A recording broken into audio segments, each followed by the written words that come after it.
Right. Well, in the last few minutes, the General Prosecutor's Office, in an interview with a Russian TV station, has confirmed that this is a terror attack. That they've said that they make that public because it's going to make it easier to deal with the repercussions and the security measures that are going to be needed to put in place. Now, the Russian news agency Interfax, citing security sources, has said that the device that exploded, which may have been put in a suitcase, was 200 grams of explosives, so not a huge device. The security services are saying that this was most likely a homemade made device that was carried onto the metro, despite the significant security measures that have been put in place in the St. Petersburg and the Moscow metro systems over the last couple of years. Thomas, do we have any information yet on the victims? Very little about individuals. What we know is that, it's widely reported from Russian media sources that 50 people were injured. 25 of those we know, according to hospitals in St. Petersburg, have been taken to hospital with injuries. We're told that 10 people have been killed. That's not a final confirmed number.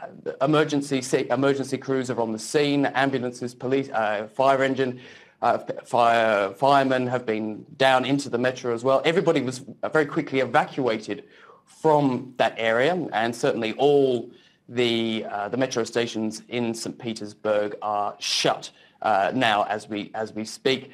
Certainly scenes of chaos in St. Petersburg at the moment, where the transport system has come to a complete standstill. The buses aren't moving. The metro has been completely closed. Roads have been blocked off.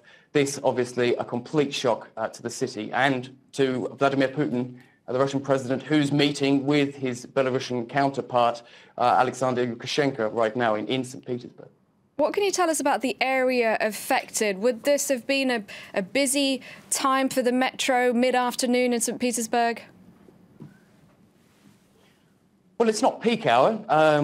It's not peak hour, but there would have been a lot of people in the metro. The peak hour, both in St. Petersburg and Moscow, is sort of from 8 till 10 in the morning, when people are going to work, and when they're coming back home between, say, 6 and 8 p.m. 8 p.m. at night. I mean, but the St. Petersburg metro is typically packed. When I was up there about a month or so ago, it's really quite a confined space, a confined metro station, and it does feel typically like there are lots and lots of people in there. The images that have come out and been posted on Twitter and Facebook, videos as well, show that it wasn't absolutely packed at the time of this explosion. It showed a lot of smoke. It showed people leaning through the windows of the wagon of the metro that was affected. It was the third wagon along on that metro train. Apparently the blast didn't severely impact on the wagons on either side of it, and that would suggest that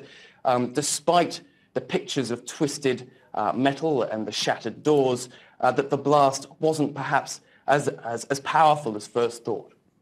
Thomas, like you say, the entire network has been shut down, so obviously that's affecting a lot of people there in St. Petersburg. Also, extra security measures introduced, not just in St. Petersburg, but I understand also where you are. Any information on the specifics of what measures have been introduced exactly?